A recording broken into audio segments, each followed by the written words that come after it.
Bonjour à tous, bienvenue sur Fréquence Populaire. C'est l'œil de Kousma qui est tourné le week-end du 11 novembre. C'est pour ça que j'ai le Bleuet de France. Pour ceux qui se demanderaient et qui ne connaîtraient pas encore le Bleuet de France, eh bien, c'est une institution de la République qui a fait suite à la Première Guerre mondiale, pardon, 14-18. Nous avons perdu toute une génération, 1,2 million de morts, des centaines de milliers de blessés graves, de gueules cassées, d'amputés dans notre jeunesse. Eh bien, le Bleuet de France a été mis en place pour venir en aide aux veuves, aux orphelins, aux blessés graves qui ne pouvaient plus s'insérer dans la vie publique ou au travail. Et c'est une institution qui est restée. Et quand vous prenez un Bleuet de France, eh bien, on le met à l'époque du 11 novembre pour se remémorer eh bien, nos ancêtres, nos anciens qui ont combattu durant la Première Guerre mondiale et qui l'ont emporté. Nous ne sommes pas comment ils ont écrit ça au ministère des Armées, depuis l'armistice de 1918, nous serions depuis 100 ans dans l'amitié franco-allemande. Il semble qu'ils aient réussi à oublier la Deuxième Guerre mondiale. Mais bon, passons. Donc depuis et toujours aujourd'hui, eh bien le Bleuet de France vient en aide à nos veuves, aux veuves des soldats de France, alors aux orphelins des soldats et soldates de France, et également aux grands blessés, dont certains sont toujours aux Invalides. Donc voilà, joyeux célébration du 11 novembre de l'armistice de 1918 à tous, et on passe directement au sommaire. Alors, dans l'œil de Kousma, on n'aborde pas tous les sujets un par un. D'abord, il y en a beaucoup trop, c'est colossal tout ce qui se passe à l'international et en France, mais on essaye de voir les grandes tendances importantes qui se profilent à partir de certains événements qui peuvent sembler épars, surtout de la manière avec laquelle ils sont traités dans nos médias.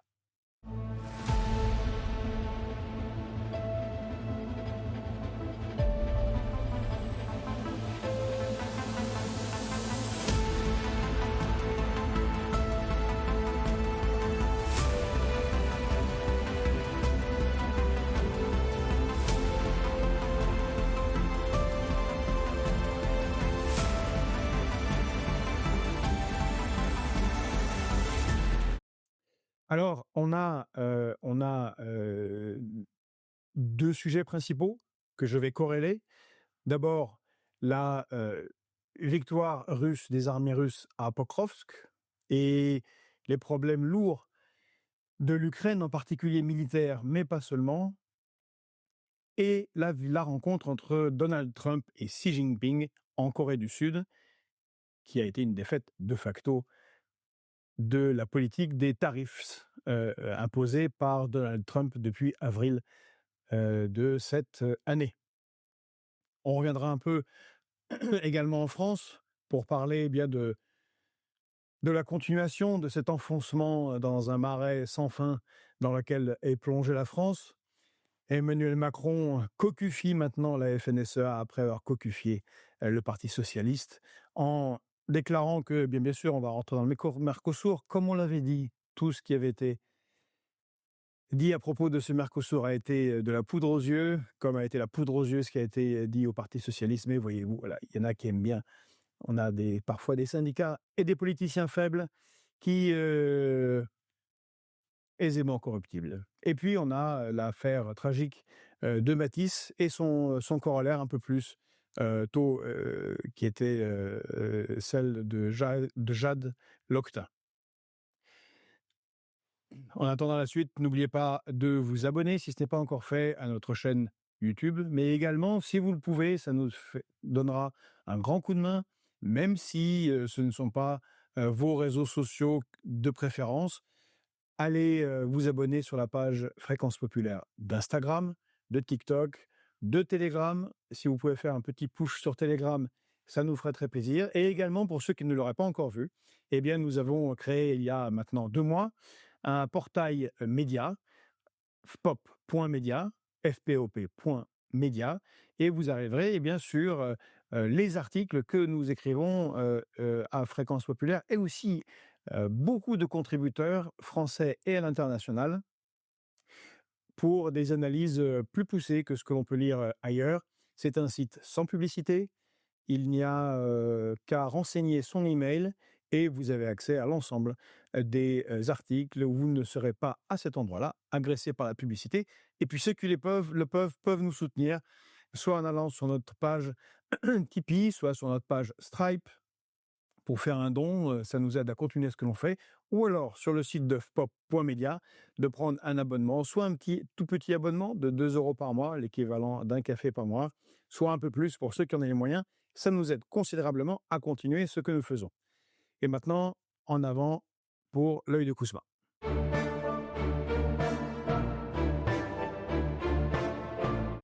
Alors avant que de commencer, je voudrais, certains m'ont demandé: «Mais pourquoi la dernière fois j'avais mis en exergue ce livre-là que vous voyez, la guerre du Vietnam?» derrière ce magnifique, casque, corinthien, casque grec. La guerre du Vietnam de John Prados. Eh bien, c'est parce que, vous avez peut-être entendu lors, de rassemblements organisés heu, par Donald Trump et Pete Hegseth, son ministre de la Défense aux États-Unis, le rassemblement de tous les, officiers généraux et amiraux, d'importance dans le commandement américain pour, leur exprimer, leurs objectifs, géopolitiques. Eh bien, vous avez peut-être manqué ou pas, je ne sais pas, le moment où Donald Trump, dans un de ses bouffées délirantes, heu, mais peut-être pas non plus, en tout cas, ça nous a semblé être une bouffée délirante, a déclaré que l'armée américaine est la plus puissante du monde, mais qu'elle ne gagne pas toujours les guerres parce que, jusqu'à maintenant, elle s'est battue de manière morale, en respectant l'adversaire, le droit international et que ça suffit. Ça suffit d'être pris pour des imbéciles, a dit Donald Trump. Dorénavant, nous allons nous battre réellement et nous allons montrer au monde ce que nous pouvons faire. Et il dit, nous aurions dû gagner la guerre du Vietnam, mais nous n'avons pas fait tout ce que nous avons trop respecté notre adversaire, les Vietnamiens, en particulier les Vietnamiens du Nord, et nous n'avons pas gagné. Alors, visiblement, Donald Trump, qui n'est pas très très bon en histoire, ne connaît pas très bien son histoire. Et donc, je lui conseillerais, et d'ailleurs, je conseille à tout le monde, si vous ne l'avez pas lu, cette magnifique histoire, La guerre du Vietnam de John Prados. John Prados était le directeur de l'Institut national des archives de sécurité de Washington et un des très très grands, sûrement des plus grands experts des questions militaires et géopolitiques américains et l'un des plus grands experts de la guerre de Vietnam. Et Donald Trump y apprendrait, eh bien, que la guerre du Vietnam n'a pas été menée d'une manière si morale que cela. On pourra retenir bien sûr le massacre de My Lai, qui a été couvert par le journaliste Simon Hirsch, qui s'est fait connaître de cette manière-là, et qui n'était pas le seul massacre de civils mené par des troupes américaines. Mais surtout, il apprendrait que la guerre du Vietnam, telle qu'elle a été menée par les États-Unis, a été la principale guerre chimique totale qui ait jamais été menée. Vous savez, on s'oppose normalement à l'utilisation d'armes chimiques, hein. Vous vous souvenez de la Syrie, Bachar el-Assad. Mais étonnamment, en Occident, on a toujours du mal à voir et à se souvenir de l'usage d'armes chimiques, en particulier de la part des États-Unis. Alors, par exemple, ils l'ont utilisé à Cuba, en faisant des épandages pour pourrir les récoltes. Mais au Vietnam, ça a été particulièrement massif. Alors déjà, le Vietnam a reçu plus de bombardements en volume TNT que tous les explosifs utilisés pendant la Deuxième Guerre mondiale. Imaginez cela, plus que tous les explosifs utilisés durant la Deuxième Guerre mondiale sur un seul pays, le Vietnam. Et il y a eu l'utilisation de l'agent orange, cette sorte de défoliant qui brûle les récoltes, qui brûle les arbres et qui brûle les êtres humains en dessous et qui crée non seulement qui tue considérablement de manière abominable, mais qui aussi a provoqué des centaines de milliers de cancers bien après le départ des États-Unis. À cela, vous ajoutez la guerre au napalm, au phosphore blanc, tous ont été massivement utilisés par les États-Unis. Mais le focus principal, c'est quand même l'agent orange, donc la plus grande guerre chimique jamais menée au monde, qui a causé la perte, la mort de centaines de milliers de Vietnamiens, n'était pas une manière très morale de mener la guerre. Au contraire, c'était une manière parfaitement immorale parce que justement les Américains perdaient la guerre, en tout cas n'arrivaient pas à transformer leur présence au Vietnam en une victoire politique. Ça a même été une défaite, comme en Irak, comme en Afghanistan, comme en Libye, demain comme en Syrie. Mais revenons à la guerre du moment, celle qui préoccupe le plus nos esprits, qui est principielle pour l'Europe, la guerre en Ukraine et la prise de facto, à l'heure qu'il est, de Pokrovsk. Pokrovsk qui est un verrou, une sorte de forteresse dans le dispositif de défense de l'Ukraine face à la Russie, sur lesquels les Russes se sont cassés les dents pendant 2 ans, tentant de multiples manières de le conquérir sans succès. Mais Pokrovsk a été encerclé, ce qui est une technique de siège classique, mais comme le sont d'ailleurs d'autres villes comme Mirnograd, qui également est encerclée, où là aussi de nombreux soldats ukrainiens sont pris au piège, ou encore la ville de Kupiansk. Euh, Ce qui fait que leur prise eh bien, mettrait en très grande difficulté l'Ukraine pour conserver les dernières grandes villes du Donbass, à savoir Slaviansk et Kramatorsk, qui tomberont relativement rapidement. Ça nous permet de revenir non pas sur le détail des opérations, c'est intéressant, mais il y en a qui le font bien mieux que nous à Fréquence Populaire. Vous pouvez vous référer à des chaînes euh, que vous préfériez, qu'elles soient soit russes, soit ukrainiennes, soit françaises. On pense à Sylvain Ferreira, soit nord-américaines, avec notre ami Alexander sur History Legend qui parle parfaitement français également, ou bien sûr suivre les analyses d'Hervé Carès qui vient régulièrement ici sur Fréquence Populaire. Non, ce qui nous intéresse, ce qui nous intéresse, c'est plutôt le global, en se mettant au niveau politique de la guerre.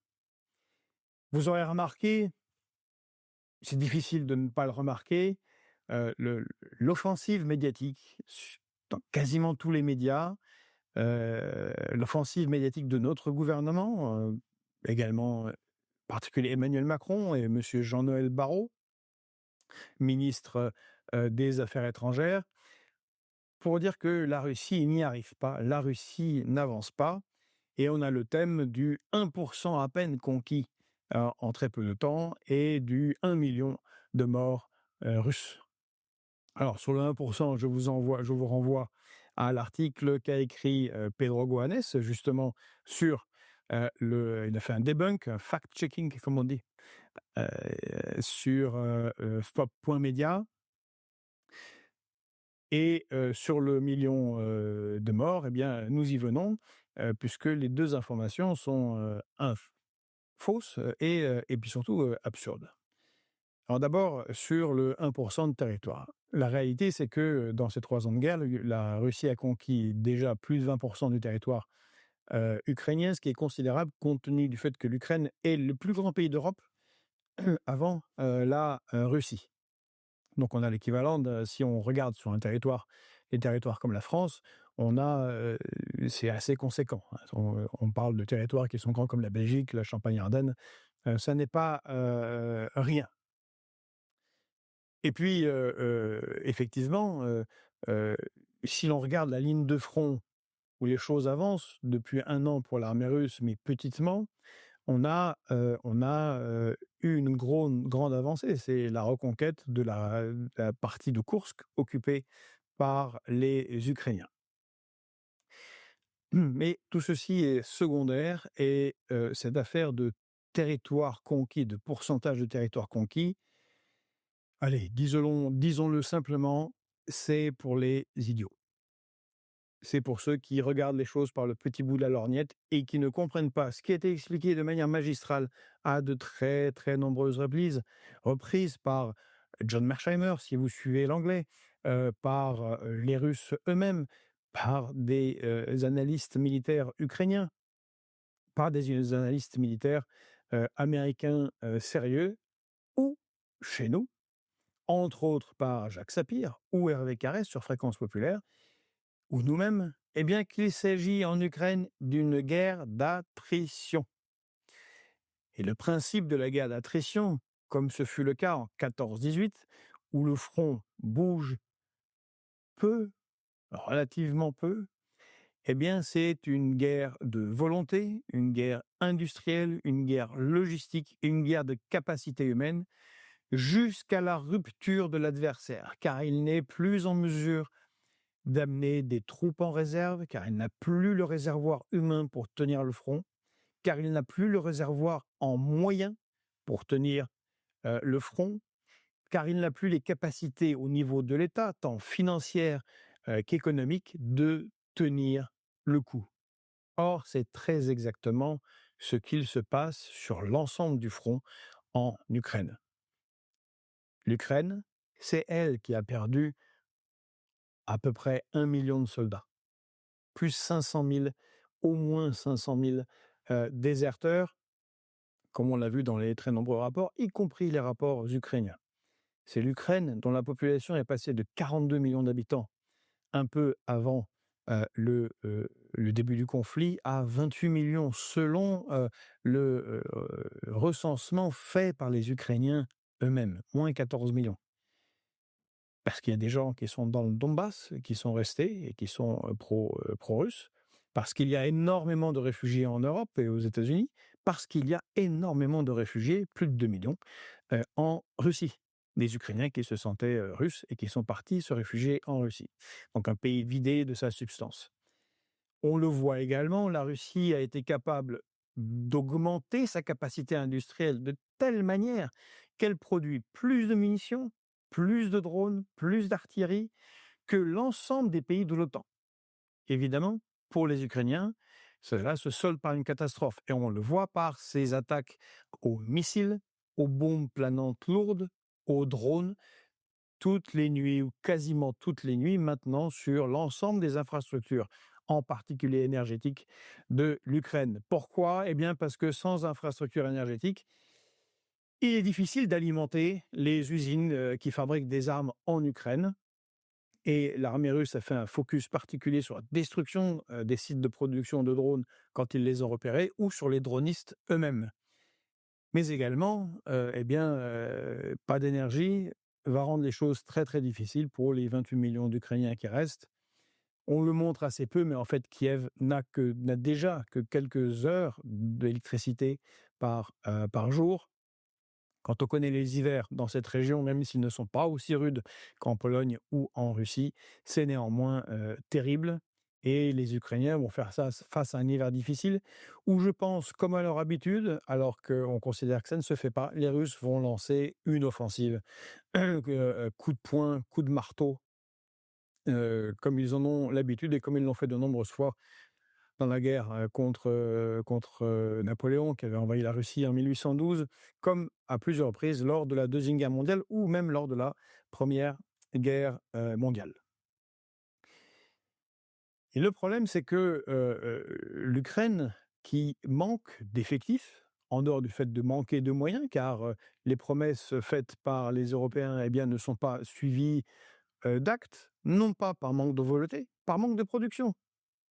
Là, on est dans une situation qui est celle, eh bien, la conséquence du néolibéralisme des 40 dernières années, à savoir délocaliser la production, produire au plus juste, libéraliser tout, privatiser le secteur de la défense et privatiser et vie des contrats en pensant aux contrats qu'il va faire à l'extérieur, que les armes qu'il va vendre à l'extérieur et non pas un appareil industriel de défense dépendant de l'État, produisant d'abord pour ses armées, ce qui est le cas russe. On voit le différentiel, il est patent, il est sans appel, il n'y a pas assez de production militaire dans les pays de l'OTAN, en tout cas pour faire face à une guerre comme celle qui a lieu en Ukraine. Exemple, notre, président de la République, Emmanuel Macron, avait promis 72 canons César. Bon, on en fabrique par année difficilement 28. Et encore, on a des contrats à respecter ailleurs, on a nos armées à fournir. Donc on a beaucoup de promesses qui, ne sont pas réelles. Mais le problème principal, encore une fois, c'est, les soldats, le matériau humain, comme on dit, de manière terrible, qui vient à manquer vu le nombre de morts et de blessés. Alors sur le nombre de morts et de blessés, évidemment le 1 000 000 de morts du côté russe est absurde. Il y a des agences, des opposants à Vladimir Poutine qui sont installés, on en a parlé sur Fréquence Populaire, qui sont installés en en dans les pays baltes et qui travaillent avec la BBC en anglais et qui suivent de manière détaillée, heu sur les réseaux sociaux, par internet, par satellite, tout ce qui est enterrement, annonce d'enterrement, larmes légitimes de mères, de frères, de sœurs, d'épouses, d'enfants, de militaires qui s'épanchent sur les réseaux sociaux. Ils, c'est de l'intelligence, à partir des réseaux sociaux et il y a énormément, de moyens. C'est les annonces, d'enterrement, ce sont les annonces, faites par les pop. Bref, ils fusionnent toutes ces données et ils arrivent à un chiffre maximum qu'ils tirent beaucoup eux-mêmes à 250 000 morts côté russe, ce qui est colossal. Il faut bien se rendre compte que c'est absolument colossal. Au Vietnam, les Américains, eux, là, ils ont perdu 58 millions d'hommes et ça a été un traumatisme pour ce pays. Bon, 250 000, c'est déjà énorme et on peut compter, aisément, 500 000, 700 000 blessés au total, entre graves et moins graves du côté russe. Si on prend ce chiffre, la réalité, parce que la fourchette basse, de Medusa, cette association, dont je parle, et de la BBC est autour de 150 000.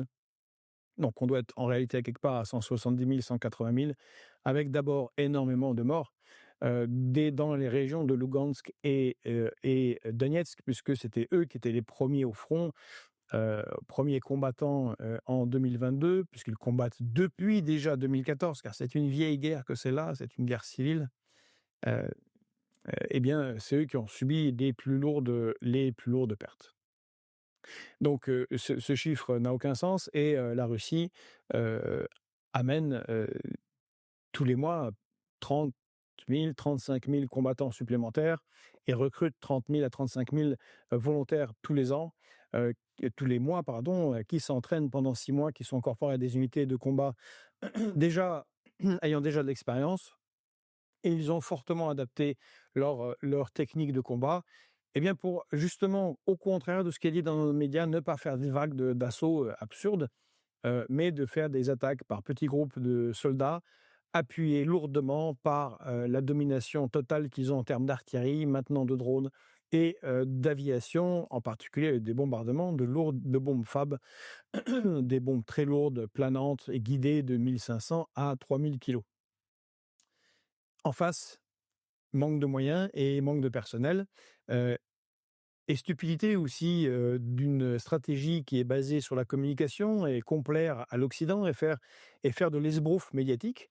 Je pense en particulier à l'opération militaire à Koursk,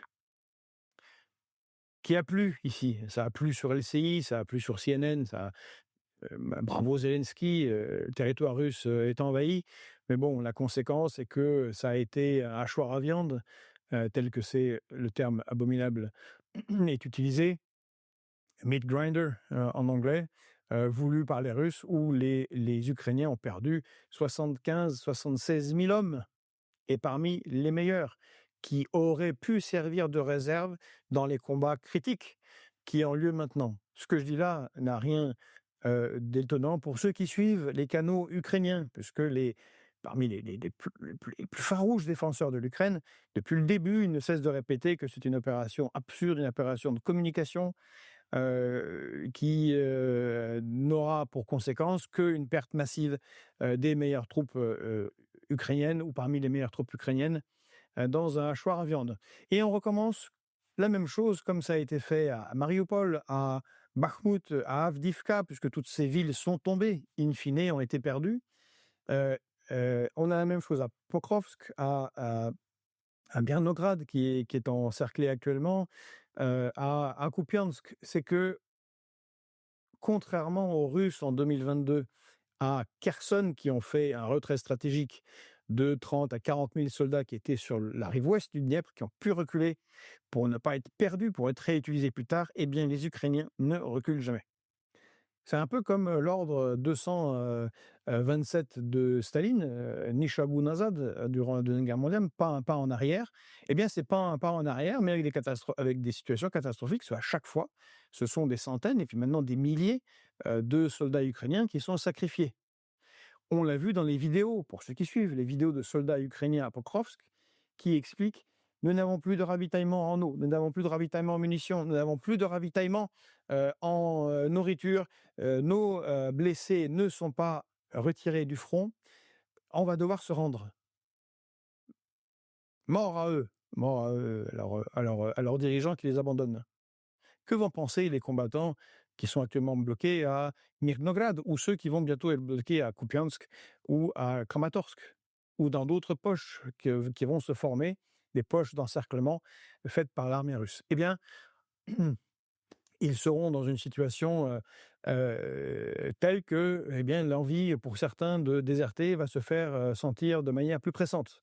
Or, elle est déjà très très forte dans l'armée ukrainienne.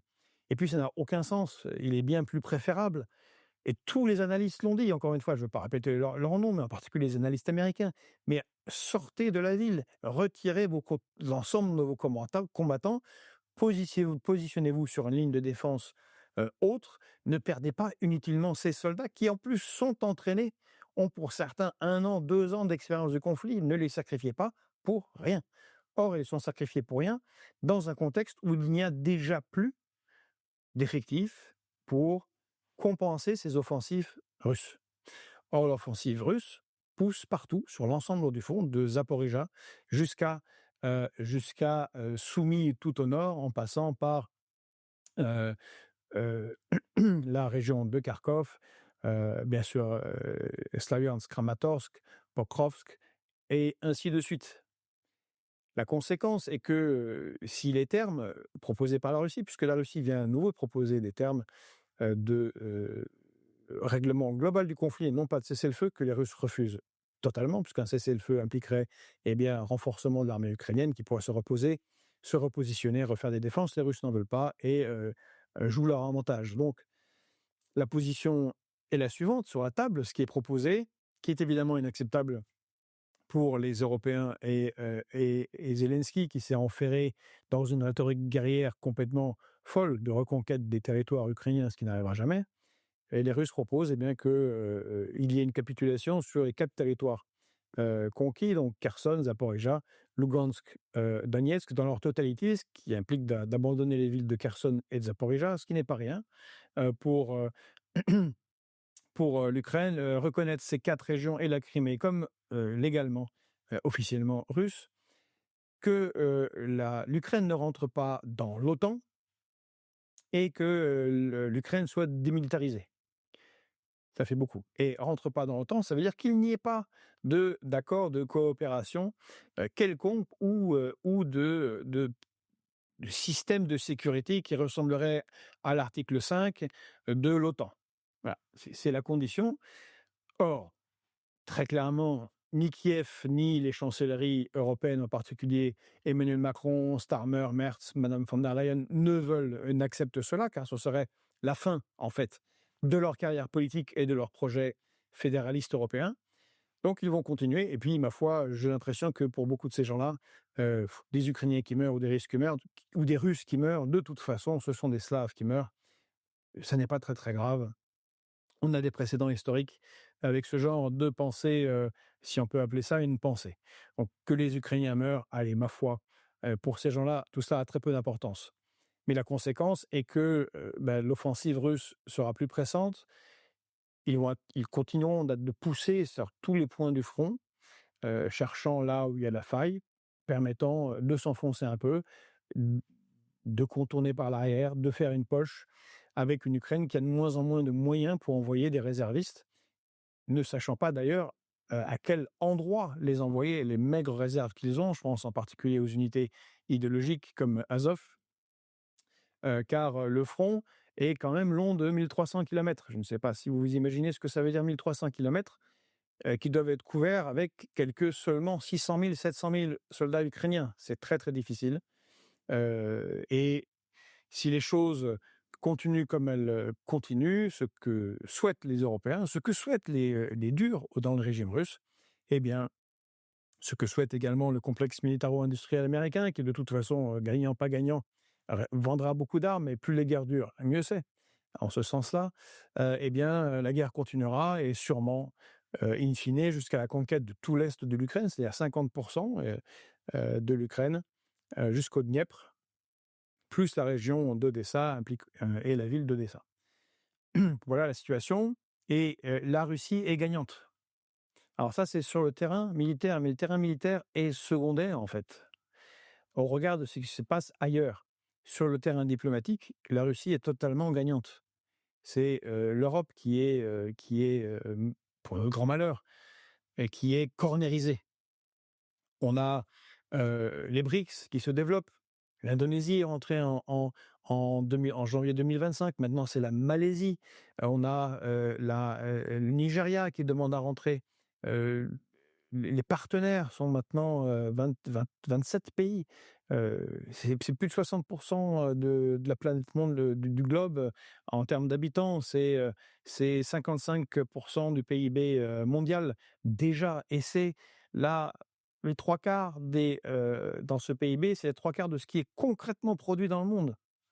Et on voit combien la concrétude de la production industrielle compte dans la guerre en Ukraine, mais compte aussi dans les relations avec la Chine. Et on vient à ce deuxième point, et c'est là que je fais la jonction, puisque les Chinois et les Russes ont signé une sorte d'alliance globale. Vous vous souvenez, Xi Jinping visitant Vladimir Poutine à Moscou il y a 18 mois, et les deux jouant cette scène comme s'il était faite par hasard, où ils disent « Nous sommes en train de transformer le monde, nous faisons de grandes choses pour les décennies à venir ». Bon, eh bien, c'est très exactement ce qu'il se passe. Donald Trump, qui comprend depuis longtemps que le monde est multipolaire, depuis 2017, puisque c'est lors de son premier mandat qu'il le disait,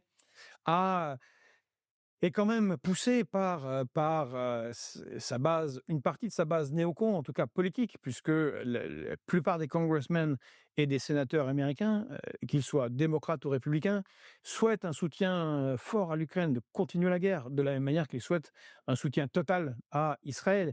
Et c'est eux qui ont eu cette idée de tarifs, de taxes douanières, de tarifs secondaires à imposer à la Chine et à l'Inde.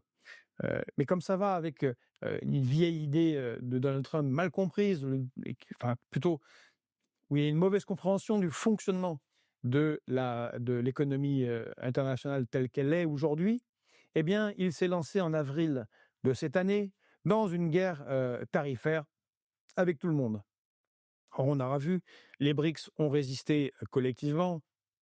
Lors du sommet des BRICS, où nous étions avec Fréquence Populaire à Rio de Janeiro, le sommet des BRICS tenu au Brésil en juillet de cette année, eh bien, alors que dans nos médias, il ne se passe rien là-bas, Donald Trump avait parfaitement compris. Il dit c'est une offensive contre le dollar, c'est une offensive contre les États-Unis, on va les briser.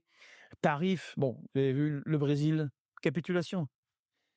Là, Donald Trump vient de faire un voyage à travers l'Asie, un voyage asiatique. Il s'est retrouvé en Malaisie, avec la Malaisie qui rentre dans les BRICS. Pardon. Pendant son voyage, la Malaisie est rentrée dans les BRICS, et puis il a rencontré en Indonésie le président brésilien Lula, qu'il avait attaqué en juillet en disant qu'il soutiendrait Bolsonaro contre lui dans l'élection présidentielle de 2026. Le Brésil avait résisté avec aux taxes douanières américaines, contrairement à l'Union européenne, qui elle a capitulé, mais vous connaissez déjà l'histoire. Et puis Donald Trump est allé en Corée du Sud, où là, pris de consolation, il a reçu une belle couronne dorée, donc ça a dû lui faire plaisir, lui qui aime bien les choses dorées. Il a rencontré Xi Jinping, et là, ça a été la défaite. C'était son Pokrovsk économique et diplomatique à lui. Et c'est pour ça que je lis ces deux éléments, car ils sont arrivés en même temps. Cette guerre des tarifs contre les BRICS, contre la Chine, a été perdu par les États-Unis. Et c'est ce qui a été entériné en Corée du Sud.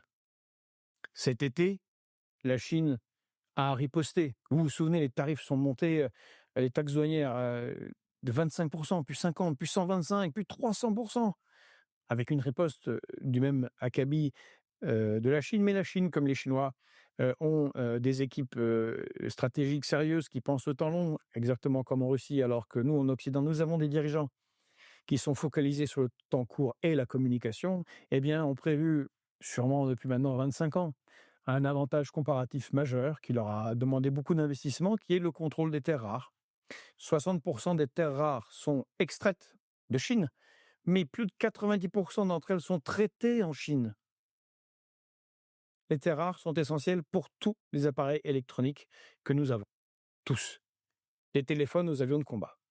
Et donc, la Chine ayant de facto, et au moins pour 10 ans, le monopole dans ce domaine, elle a pu il a pu utiliser ce levier qui n'est pas le seul, mais il a suffi à faire plier les États-Unis, de bloquer pendant 3 semaines la livraison de terres rares. On a vu les effets sur l'industrie américaine, en particulier l'industrie électronique, les pertes majeures boursières que cela a causées.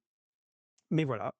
Et donc voilà, Donald Trump est allé en Chine. Alors après, il a dit: «C'est un excellent meeting, Xi Jinping est sérieux, c'est un grand pays, nous avons passé un grand accord, tout est très bien».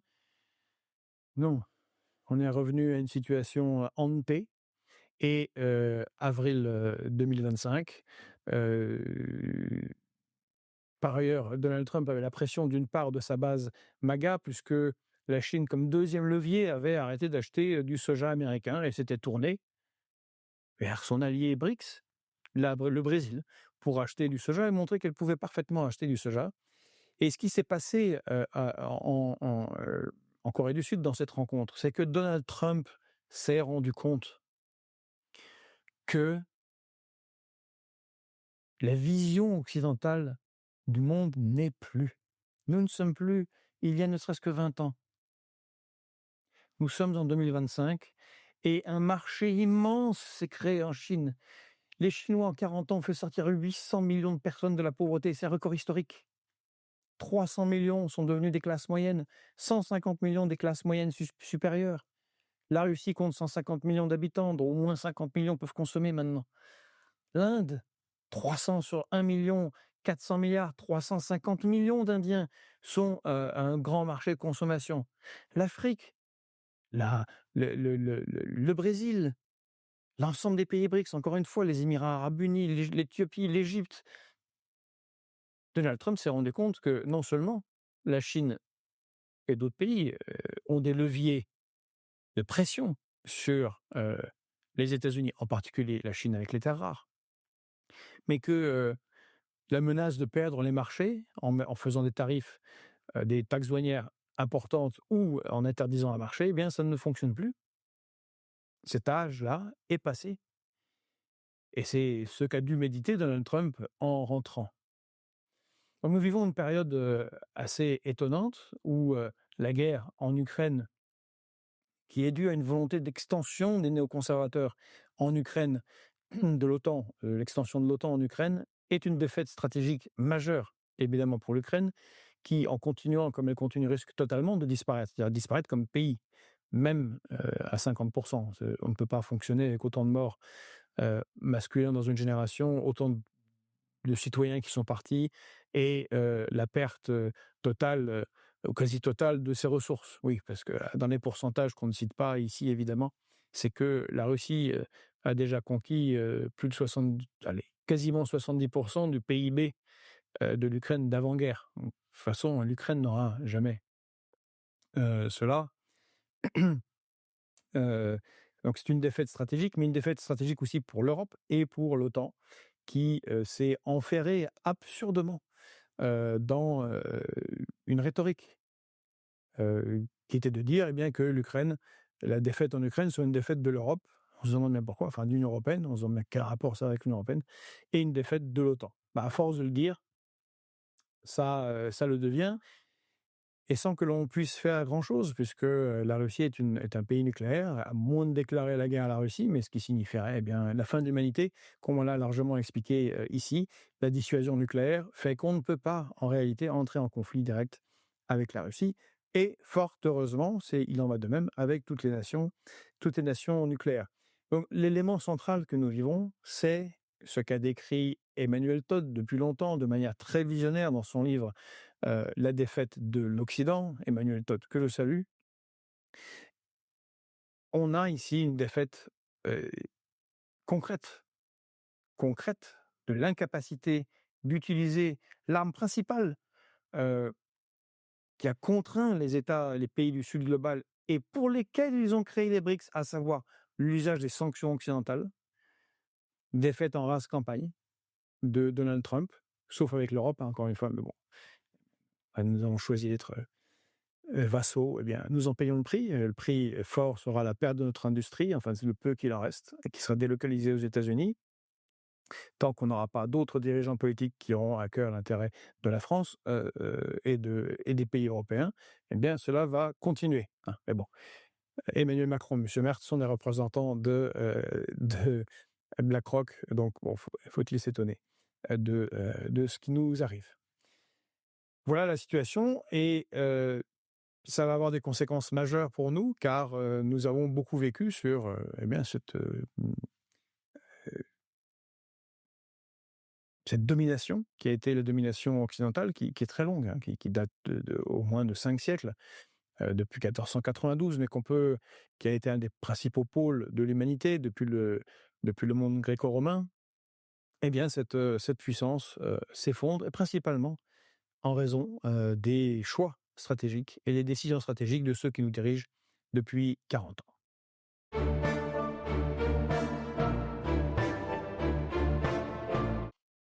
En France, eh bien, c'est le cirque politique qui continue, tragique.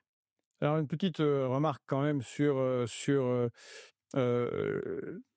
dossier de la sécurité sociale. Le gouvernement annonce la perte, d'ailleurs, c'est une antienne, c'est devenu un marronnier pour faire peur aux citoyens, que 23 milliards, rendez-vous compte, 23 milliards manquent au budget de la sécurité sociale, donc il faut réformer tout ça. Hein. Il faut réformer tout ça.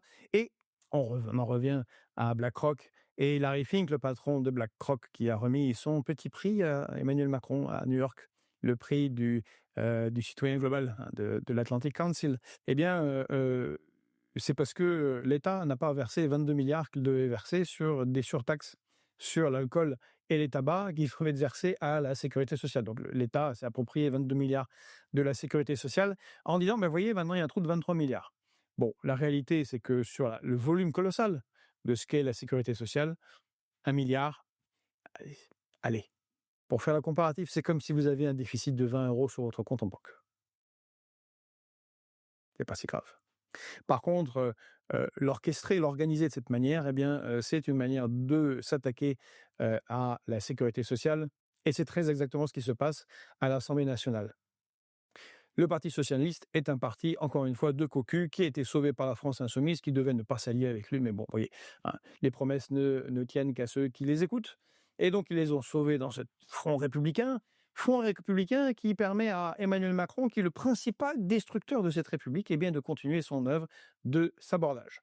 Et donc là, à nouveau, les socialistes ont été, j'allais dire embobinés, enfin bon, très très volontairement embobinés, parce que voilà, on agite un peu de verroterie à l'Élysée, quelques promesses, et puis on vous met dans le camp des gens bien, hein, des gens bien, des gens du gouvernement.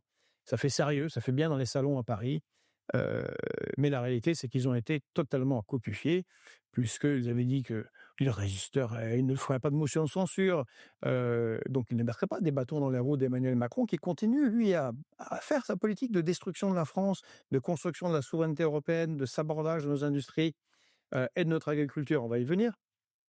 Donc il continue à faire cela sans vergogne, grâce au Parti socialiste qui n'a pas fait de motion de censure, tout en sachant parfaitement, car tous les députés de la France insoumise au RN savent très bien ce qui va se passer à la fin. Il n'y aura pas d'accord, et au final, on va reconduire le budget de l'année dernière, qui était déjà la reconduction du budget de l'année d'avant, ce qui montre la crise politique et économique grave dans laquelle on va s'enfoncer, car aucune économie sérieuse n'est faite, aucun investissement non plus sérieux n'est fait pour industrialiser notre pays. Mais le cirque à l'Élysée continue et François Hollande, avec le Parti socialiste, en sont les principaux clowns.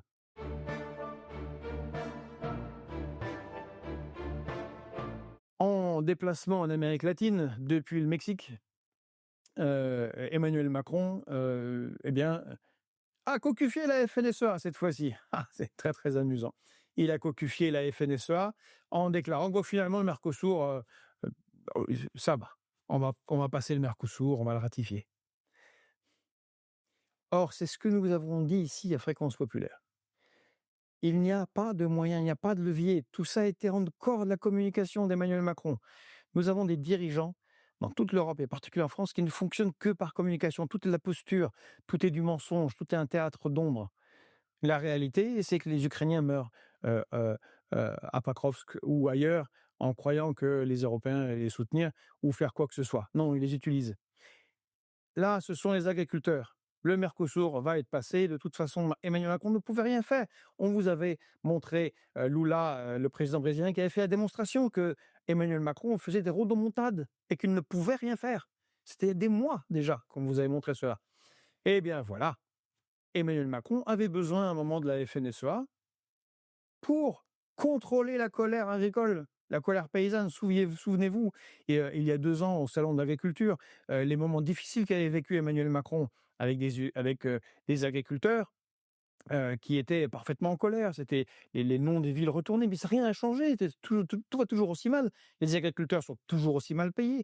L'agro-business, qui est copain avec Emmanuel Macron, et Larry Fink de BlackRock, eh bien, gagnent toujours sur le dos des agriculteurs qui, eux, sont toujours dans la misère et qui, eux, toujours se suicident, 2 par jour.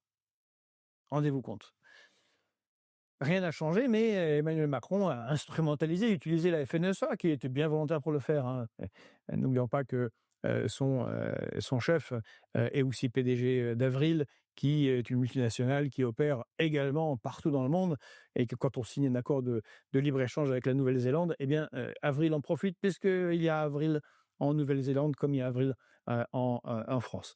Passons, on a déjà beaucoup abordé ça, et Philippe Grégoire, notre agriculteur préféré et cofondateur du SAMU social, nous réexpliquera tout cela en détail pour que ça rentre bien dans les têtes. Donc, la direction de la FNSEA, bien volontaire, hein, de faire berner et cocufier, a tout fait ce qu'il fallait pour faire capoter la colère agricole, sauvant la mise, comme le Parti socialiste, à Emmanuel Macron, qui les trahit, et l'ensemble de l'agriculture française, qui va être balayée avec le Mercosur, car la production, et d'ailleurs comme on l'a vu dans des vidéos qu'on a fait au Brésil, ça ne profitera pas beaucoup aux agriculteurs brésiliens, ça profitera évidemment à l'agrobusiness du Brésil. Eh bien, nos agriculteurs vont être face à un déferlement de bêtes d'élevage venant d'Amérique latine, en particulier du Brésil, et d'Argentine, où il y aura qui peuvent mettre des hormones de croissance, des antibiotiques, utiliser des pesticides, qui ont des normes sociales, environnementales, complètement libres et non conformes aux contraintes qui sont les contraintes de nos agriculteurs en Europe. Donc tout ça va être balayé, et nous allons manger un peu plus de poison dans nos assiettes sur le dos des agriculteurs. Mais Emmanuel Macron est content, car Emmanuel Macron, son objectif est de devenir président du Conseil européen. Voilà, c'est le chef de l'Europe et il vise ça.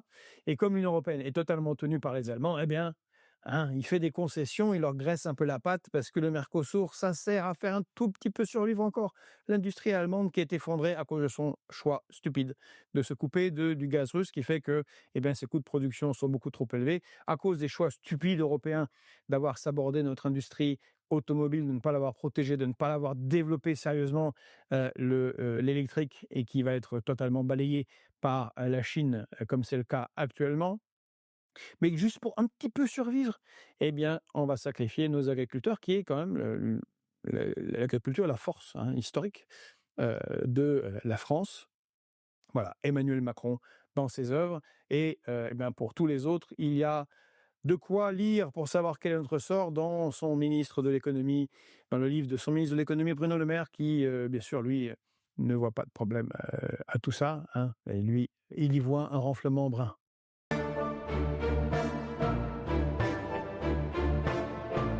Un dernier mot sur, cet événement tragique qui montre, le laxisme, dans notre pays et le sentiment d'impunité d'un certain nombre de criminels, c'est la mort tragique de Matisse. Matisse, donc un jeune homme de 19 ans, haïtien d'origine, qui avait déjà dû beaucoup souffrir, puisque Haïti est dans une situation terrible, qui, a été adopté par des parents, en France, qui l'ont aimé depuis qu'il est tout petit, qui l'ont élevé. Un bon gars qui travaille au McDonald's pour payer, aider à payer ses études. Il étudiait à Lille, il avait une copine et vendredi soir, d'Halloween, il a été fauché, tué, par un multirécidiviste, un criminel, sous l'emprise de stupéfiants, qui a fait un refus d'obtempérer. Voilà, et les refus d'obtempérer, eh bien, sont de plus en plus fréquents. On en a un peu moins parlé. Cela a été aussi le cas pour une certaine Jade Loctin, que certains jeunes connaissent sûrement parce que c'est une tiktokeuse, instagrammeuse, un peu populaire et qui présente des vêtements et des maquillages. Bon, c'est un peu la mode bizarre de notre, époque, mais elle a subi un refus d'obtempérer. Alors c'était le fin octobre, dans son cas, 24-25 octobre. Hem, Elle était dans un véhicule qui a été percuté et elle est passée, à un rien de la mort et surtout à quelques millimètres, littéralement, d'être, tétraplégique. Elle est, corsetée, du cou, du torse, subit de multiples fractures, une fracture crânienne, entre autres, enfin trauma crânien et de multiples fractures, colonne vertébrale touchée. Fort heureusement, avec les soins, les urgences, et des mois elle s'en sortira. Sûrement traumatisée, mais elle s'en sortira, ce qui n'est pas le cas du malheureux Matisse, ni de toute sa famille, auquel on pense, aussi à sa fiancée. C'est dramatique de perdre la vie, comme ça, de manière, absurde et ça fait repenser évidemment à l'affaire Naël, à ce problème général du refus d'obtempérer qui ne fait qu'accroître. Mais je pense qu'il faut, des lois plus dures contre, les criminels du volant et en particulier, ceux qui, font, des refus d'obtempérer. Car, malheureusement, il n'y aura pas de révolte urbaine pour Matisse. Il n'y aura pas Mbappé, ne va pas écrire, heu un ange parti trop tôt. Parce que pour le coup, c'est un ange parti trop tôt, visiblement, ce Matisse. Il n'y aura rien. Les sanctions seront faibles et c'est inacceptable. Je répète, on a régulièrement les refus d'obtempérer sont rarement des gens, qui, sont, calmes, et qui ont des problèmes et qui n'ont pas de problème, heu, en général. Là, on a affaire à des gens qui ont qui ont des soucis avec la justice, qui ont été, condamnés et qui souvent sont, ont consommé, là-bas, du haschisch, et de l'alcool. Ici, à Lille, du peroxyde d'azote et qui se croient dans GTA 4 ou GTA 5, qui se croient des génies du banditisme, de la route alors que ce sont des pauvres types, qui sont, totalement, qui se sentent libres de faire ce qu'ils veulent parce qu'il y a une forme réelle d'impunité dans ce domaine et il faut que ça change. Voilà. Grande pensée pour ces victimes, heureusement pour Jade Doctin qui est restée vivante et ses amis qui ont été blessés également dans la voiture mais qui sont vivants. Et une pensée pour la famille de Matisse qui, voilà, qui n'aura plus que les yeux pour le pleurer. Euh, Ce sont des choses qui sont inacceptables et qui doivent impérativement changer dans notre pays. Nous avions à l'époque et je salue Damien Direz, puisqu'il avait écrit, le responsable de La Raison du Peuple, qui avait écrit, un papier dans Marianne qui avait été défendu à l'époque par, République Souveraine, que nous défendons à Fréquence Populaire, à savoir qu'il faut une grande réforme de la justice pour que, le code pénal, soit adapté et que les sanctions soient plus graves quant aux tentatives ou aux agressions sur les personnes, que ce soit des viols, des agressions physiques, des tabassages, des meurtres, que les sanctions soient plus importantes, plus dures, des peines planchées et des peines très, très sérieuses, plutôt que, de sanctionner les crimes contre les biens. Il faut qu'ils soient sanctionnés, mais c'est toujours très désagréable, mais moins grave quand même dans l'existence, de perdre, une voiture, ou de subir un cambriolage que d'être, agressé physiquement. Heu, Ça doit changer, cette impunité doit disparaître. Si vous êtes resté jusque-là, eh bien, je vous remercie. C'est que ça vous a semblé intéressant. Si par hasard, vous n'aviez pas encore appuyé sur like, j'aime, faites-le, s'il vous plaît, ça nous aide. N'oubliez pas de faire des commentaires et bien évidemment de partager cette vidéo, faites-la connaître et faites connaître le travail de Fréquence Populaire auprès de vos proches. C'est ce qui va nous permettre de grandir. Comme je le disais en début, je le répète, n'hésitez pas à vous abonner, s'il vous plaît, sur Telegram. On va bientôt passer une barrière à Telegram, donc allez-y. Même si vous n'utilisez pas beaucoup, abonnez-vous sur le fil de Fréquence Populaire. D'ailleurs, c'est quand même très utile puisque là, sur ce fil, vous avez tout ce qu'on produit et vous pouvez choisir le sujet qui vous intéresse et y être emmené directement. Ça vous évite de naviguer sur différents systèmes, différentes plateformes. Également, si vous pouvez, abonnez-vous sur Fréquence Populaire sur TikTok, avec lesquels nous allons passer un accord, et une de nos émissions que nous avons arrêtée ici sur YouTube, à savoir Ligne de front, eh bien, sera une émission spécifique dédiée à TikTok. Également, abonnez-vous sur Instagram qui se développe, qui est important. Et puis, allez sur notre site fpop.media, fpop.media. C'est notre portail. Vous y trouverez énormément d'articles avec l'équipe, écrit par l'équipe de Fréquence Populaire, mais aussi beaucoup, beaucoup, beaucoup d'intervenants extérieurs, y compris à l'international. Vous y verrez des choses qu'on ne lit pas ailleurs. C'est gratuit, il vous suffit de renseigner votre email et vous avez accès à tout. Et pour ceux qui peuvent nous aider, eh bien, n'hésitez pas, en bas de cette vidéo, à nous faire un don sur Tipeee ou sur Stripe. Et sur la page de Fréquence de fpop.media, donc le portail, eh bien, vous pouvez vous abonner pour la modique somme de 2 € heu, par mois, donc un café par mois pour nous aider, ou un peu plus si vous en avez la possibilité. Voilà, grâce à vous, ça nous permet de continuer ce que nous faisons et on vous donne rendez-vous très, très bientôt d'un endroit où nous avons été et ça, c'est surprise. À très bientôt, bonne journée à tous, bon courage et espérons qu'enfin, nous ayons d'autres dirigeants, d'autres forces politiques qui un jour aient d'abord à cœur les intérêts de la France.